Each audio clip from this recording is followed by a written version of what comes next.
सो अब देख लेते हैं हमारे चैप्टर का नेक्स्ट टॉपिक, जो कि है जुडिशियल एडमिनिस्ट्रेशन अंडर ब्रिटिशर्स। तो हमने अभी तक क्या देखा? हमने अभी तक सिविल एडमिनिस्ट्रेशन देखा, आर्मी कैसी थी ये देखा, पुलिस कैसी थी ये देखा। ऐसे पुलिस का कोई अच्छा हाल नहीं था, जैसे आजकल की पुलिस से करप्शन वरप्शन में एकदम आगे रहती है, वैसे ही वही हाल था, कोई खास सुधरा हुआ तो हाल था नहीं। खैर अब देख लेते हैं जुडिशियल एडमिनिस्ट्रेशन कैसा था। इन्होंने जुडिशरी भी बैठा ली थी अपने इंडिया में। तो सबसे पहले ये टॉपिक स्टार्ट करने से पहले मैं आपको एक बात बता दूं, आपको इस टॉपिक में बार बार एक वर्ड मिलेगा जो कि है कोड। ये पासवर्ड वाला कोड नहीं है। इस कोड का मतलब होता है कलेक्शन ऑफ लॉज। लॉज का जो कलेक्शन होता है, लॉज के कलेक्शन को हम क्या बोलते हैं? कोड बोलते हैं। एक तरह से आप जो अब हम फॉर एग्जांपल आप कॉन्स्टिट्यूशन को ले लो, हमारा जो इंडियन कॉन्स्टिट्यूशन है वो क्या है? डिफरेंट लॉज का एक तरह से आप बोलो तो कनेक्शन है, कलेक्शन है। तो आप एक तरह से हमारे कॉन्स्टिट्यूशन को भी एक कोड आप बोल सकते हो, क्योंकि वो क्या है? लॉज का कलेक्शन ही तो है। तो अब शुरू करते हैं हमारा जुडिशियल एडमिनिस्ट्रेशन का टॉपिक। तो सबसे पहले उस टाइम पे क्या होता था, जो जुडिशरी थी, अब हमारे पास क्या है? आज कॉन्स्टिट्यूशन है हमारा। उस टाइम पे ऐसा कुछ नहीं था। उस टाइम पर जो अब जुडिशरी इन्होंने सेट की है, इन्होंने पूरा सेटअप किया है, तो क्या होता होगा? हाई पोस्ट पे भी यही बैठते होंगे, लोअर पोस्ट पे इंडियंस को बैठा देते होंगे। जो हाई पोस्ट है, अब जब आर्मी में, पुलिस में, सिविल एडमिनिस्ट्रेशन में इन्होंने हाई पोस्ट पे जगह नहीं, तो जुडिशरी में किस खुशी में जगह देंगे हाई पोस्ट पर इंडियंस को? तो हाई पोस्ट पे भी ब्रिटिशर्स ही बैठे थे जुडिशियल एडमिनिस्ट्रेशन में भी। लेकिन तब भी इनको कुछ पता नहीं है इंडिया के बारे में, लेकिन तब भी जो जस्टिस होता वो इंडियन लॉज के मुताबिक देते थे, इंडिया के जो लोकल लॉज थे उसके मुताबिक। अब लोकल लॉज में हिंदू के कुछ अलग लॉज होंगे, मुस्लिम्स के कुछ अलग लॉज होंगे, या फिर हिंदूज में भी आप डिफरेंट लोकल डिफरेंट एरियाज के लोग होंगे, तो हिंदूज में भी डिफरेंट एरियाज में एक केस के लिए डिफरेंट लॉज होंगे। तो अब देख लेते हैं, अब इस टॉपिक को हम शुरू करते हैं। और इस वजह से सबसे पहले मैं आपको बता दूं, तो वॉरेन हेस्टिंग्स और जो लॉर्ड कॉर्नवालिस थे, मैंने आपको बताया था सिविल एडमिनिस्ट्रेशन में, मैंने आपको लॉर्ड कॉर्नवालिस के बारे में बताया था। Warren Hastings first governor general of India. इन दोनों ने इसके लिए बहुत सारे स्टेप्स लिए, बहुत सारी चीज़ें इसके लिए की। तो डिस्ट्रिक्ट के बारे में हमने पढ़ा था सिविल एडमिनिस्ट्रेशन में। तो डिस्ट्रिक्ट क्या थी? फिर से बता रही हूँ, बेसिक यूनिट ऑफ एडमिनिस्ट्रेशन। अब ये बेसिक यूनिट ऑफ एडमिनिस्ट्रेशन यानी डिस्ट्रिक्ट उस किसके अंडर में रहती थी? डिस्ट्रिक्ट कलेक्टर के अंदर में रहती थी। और उस टाइम पर ज़्यादातर जो डिस्ट्रिक्ट कलेक्टर्स होते थे वो कौन होते थे? यूरोपियंस होते थे, क्योंकि इंडियंस तो लंदन जाके एग्ज़ाम इतना दे नहीं सकते थे, सब लोग ट्रैवलिंग कॉस्ट अफोर्ड कर नहीं सकते थे। तो इसीलिए ज़्यादातर जो कलेक्टर्स होते थे, डिस्ट्रिक्ट कलेक्टर्स होते थे, वो यूरोपियंस होते थे। तो इस डिस्ट्रिक्ट में दो कोर्ट्स होते थे, एक थी फौजदारी अदालत जिसको जो क्रिमिनल कोर्ट थी, एंड दूसरी थी दीवानी अदालत। ये बाजीराव मस्तानी वाला दीवानी नहीं है, ये दीवानी अदालत सिविल कोर्ट है, ठीक है? कोई बाजीराव मस्तानी वाला दीवानी मत समझिएगा। तो फौजदारी कोर्ट में क्या होता था कि फौजदारी कोर्ट के जो इंचार्ज होते थे वो कौन होते थे? District collector. तो डिस्ट्रिक्ट कलेक्टर जो थे वो भले, अब वो तो यूरोपियन है, और मैंने आपको जस्ट बताया कि इंडियन लॉज, इंडिया की लोकल लॉज के बेसिस पर जस्टिस किया जाता था। तो अब भाई वो तो यूरोपियन है, वो तो यूरोप के, उनको तो पता नहीं उन लोगों को कि क्या सही है क्या गलत है, तो वो जस्टिस कैसे करेंगे जब उनको लॉ ही नहीं पता है लोकल? तो इस चीज़ के लिए फौजदारी अदालत में पंडित्स और मौलवीज भी रहते थे। अब पंडित और मौलवीज का क्या काम था? वहाँ पे पूजा या फिर नमाज वमाज तो थोड़ी ना पढ़वाएंगे, वो उनका काम रहता था कि मानिए कोई केस हुआ, उसमें उनको, अब जो डिस्ट्रिक्ट कलेक्टर है उसको लोकल लॉज जानने हैं, उस केस पे क्या क्या लोकल लॉज लगेंगे। तो जो पंडित्स है वो हिंदूज के लोकल लॉज बता रहे हैं, जो मौलवीज हैं वो मुस्लिम्स के लोकल लॉज बता रहे हैं, एंड फिर उस केस को देखते हुए, दोनों लॉज को देखते हुए ये अपने तरीके से अपना जस्टिस जो रहता था कर देते थे कि हाँ तुम सही हो तुम गलत। अब देखते हैं दीवानी अदालत में क्या होता था। तो दीवानी अदालत क्या थी, हमारी सिविल कोर्ट थी। और दीवानी अदालत के जो इंचार्ज थे वो ऐसा नहीं है कि डिस्ट्रिक्ट कलेक्टर थे, डिस्ट्रिक्ट कलेक्टर नहीं थे। दीवानी अदालत जो थी वो काजी और मुफ्ती के अंडर में थी। काजी कौन, काजी जो थे वो जज को बोलते थे, एंड मुफ्ती आप एक तरह से बोलो मुस्लिम ज्यूरिस्ट। ज्यूरिस्ट उसको बोलते हैं जो लॉस का जानकार हो। तो जो मुस्लिम जानकार थे लॉस के उनको हम मुफ्ती कहते थे।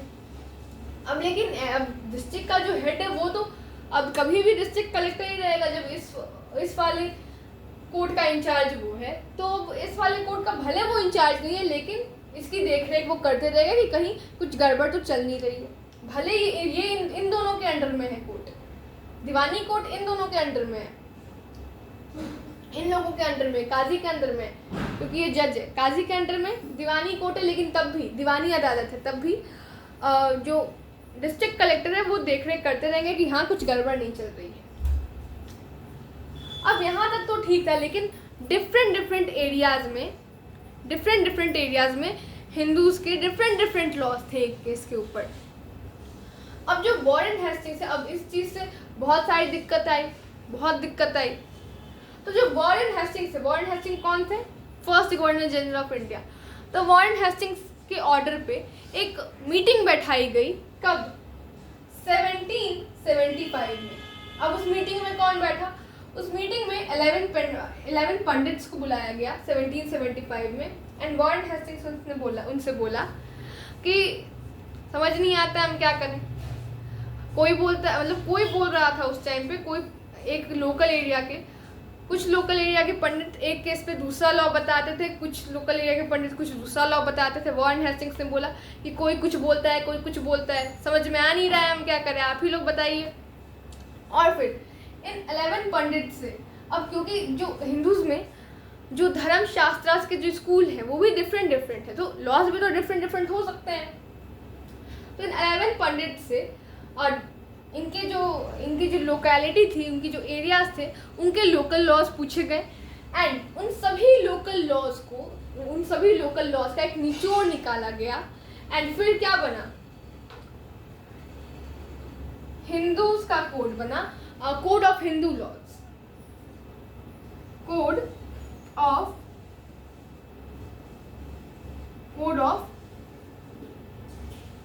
हिंदू लॉज बना। अब जब हिंदूज के लॉज का कोड बन गया था, कलेक्शन ऑफ लॉज बन गया था, तो उस टाइम पर इंडिया में तो 2 रिलीजन प्रेजेंट थे, मुस्लिम भी प्रेजेंट थे उस टाइम पर।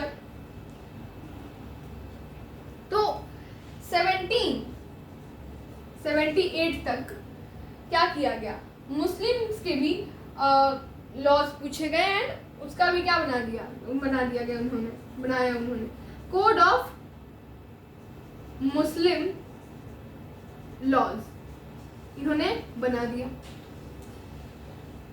अब क्योंकि जो वो यूरोप के थे तो इनको तो समझ में आता नहीं, क्योंकि हिंदूज में क्या है, हिंदूज में संस्कृत में सब कुछ लिखा रहता था और मुस्लिम्स में क्या था, वो सब कुछ उर्दू में लिखा रहता था, उर्दू वगैरह में। अब इनको तो वो सब समझ में आएगा नहीं, और हिंदी इनकी उतनी अच्छी थी नहीं। अभी भी आप देखोगे अगर यूरोपियंस को, तो उनकी हिंदी उतनी अच्छी नहीं होती है। वो मतलब लिंग वो उनको पता ही नहीं रहता है, लिंग वो ठीक से उनका बस चले, वो लड़की को भी लड़का बना देता है, ऐसे वो बोलते हैं। उनकी लिंग वगैरह में उनकी हिंदी बहुत गंदी रहती है। तो अब इसको ट्रांसलेट भी तो करना पड़ा होगा ना, क्योंकि इतनी अच्छी तो इंग्लिश थी इन लोग की, हिंदी तो थी नहीं इन लोग की इतनी अच्छी। तो फिर 1776 में एनबी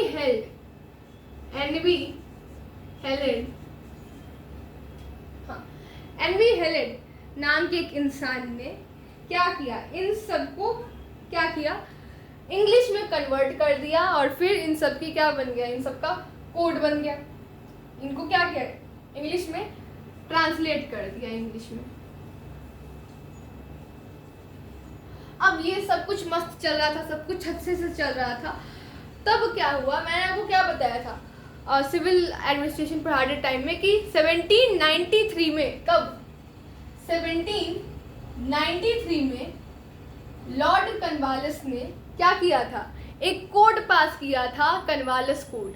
एंड इस कॉर्नवालिस कोड के अंदर भी एक कोड था, ठीक है, वो आपने सुना होगा ना, डब्बे के अंदर डब्बा, तो यहाँ पे कोड के अंदर कोड था।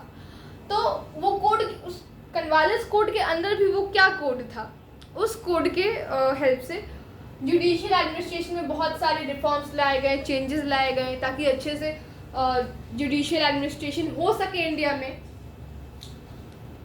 और मेनली इस चीज़ का एक चीज़ इन्होंने इंट्रोड्यूस की, एक बड़ी अच्छी चीज़ थी, जो कि थी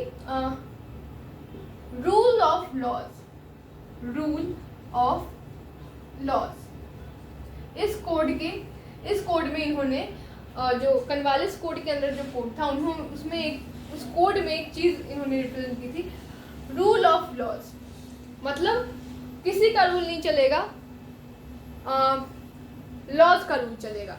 इट मीन्स सभी लोग इक्वल हैं, उनके कास्ट, क्लास, किसी भी सारी चीज़ों को इर्रिस्पेक्टिव में, कास्ट, क्लास, वो किस धर्म के हैं, किस रिलीजन के हैं, वो कितने, उनका जो इकोनॉमिकल बैकग्राउंड है, सबके लिए लॉज इक्वल है। लेकिन अगर आप एक चीज़ देखोगे तो इन्होंने इसमें एक चीज़ छोड़ दी, जो कि है जेंडर। उस टाइम पर भी जो फीमेल्स थी, उनकी स्थिति कोई भी अच्छी उतनी नहीं हुई थी। जो जेंडर था इन्होंने इसमें छोड़ दिया, बस क्लास, इकोनॉमिकल बैकग्राउंड, इन सब चीज़ों पे, कास्ट, रिलीजन, इन सब चीज़ों के बेसिस पे डिस्क्रिमिनेशन नहीं होगा। सबके लिए जो लॉज है वो इक्वल रहेंगे, और एज के भी बेसिस पे। ऐसा नहीं था कि सेम गलती किसी बड़े इंसान ने की है तो उसको सज़ा दे दी जाएगी, सेम गलती किसी छोटे बच्चे ने की है तो उसको छोड़ दिया जाएगा, ऐसा नहीं था। एज के भी इर्रिस्पेक्टिव पे सबके लिए बराबर रूल। तो ये एक चीज़ थी। लेकिन तब भी अब क्योंकि यूरोपियंस, मानिए अगर कोई केस है, यूरोपियंस जो है उसमें गिल्टी हैं, मतलब यूरोपियंस की गलती है, तो भी, लेकिन क्योंकि ये यूरोपियन सेटअप था, ये जो जुडिशियल एडमिनिस्ट्रेशन किसने सेटअप किया था, यूरोपियंस ने ही तो सेटअप किया था, ब्रिटिशर्स ने ही तो सेटअप किया था, तो वो क्यों अपने लोगों को उनकी गलती पे कुछ बोलने जाएंगे। लेकिन तब भी भले ही बोला था रूल ऑफ लॉ, सब लोग इक्वल हैं, ऐसा कुछ नहीं था। वो इंडियंस और यूरोपियंस के बीच में, ब्रिटिशर्स और इंडियंस के बीच में भेदभाव हो ही जाता था। अब मानिए जो यूरोपियन हैं, जो ब्रिटिशर्स हैं, उन्होंने कोई गलती की है तो मोस्ट ऑफ द टाइम ऐसा होता था कि उनको छोड़ दिया जाता, ठीक है कोई बात नहीं, ब्रिटिशर है, कुछ कुछ बहाने देके छोड़ दिया जाता था। एंड जो इंडियंस थे, अगर देखते थे वो कि उनके विरुद्ध वो आवाज़ उठा रहे हैं, ब्रिटिशर्स के विरुद्ध इंडियंस जो आवाज़ उठा रहे हैं, तो उनको कोई कोई केस में फंसा के सज़ा दे दी जाती थी। तो आई होप आपको ब्रिटिशर्स का जुडिशियल एडमिनिस्ट्रेशन समझ में आया होगा।